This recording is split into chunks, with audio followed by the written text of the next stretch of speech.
Welcome to Kenton Teaches. Enjoy the video. You're signed in, so open Excel for the web and load your workbook now. Once done, check that the file is saved to OneDrive or SharePoint so versioning works. Make sure you've given collaborators edit or view permissions depending on the task, otherwise changes won't sync. If you imported a local file, confirm formats like dates and decimals converted correctly. Now that the file is ready, move to organizing sheets and setting up tables to keep data structured. Now you'll structure the workbook. Convert ranges to tables and assign meaningful names so formulas remain readable and resilient.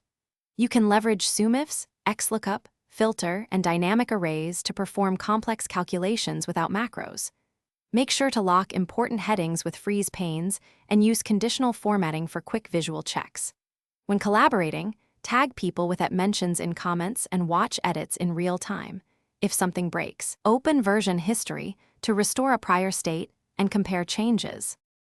To finalize, generate a share link with the correct permission level and, if necessary, restrict download or add an expiration date to control access.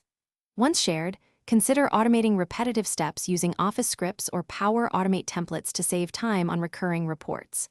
Before you finish, validate calculations and run a quick preview in another browser or incognito window. If collaborators report missing edits, verify permissions, disable interfering browser extensions, and if needed, restore a previous version from version history as a troubleshooting step.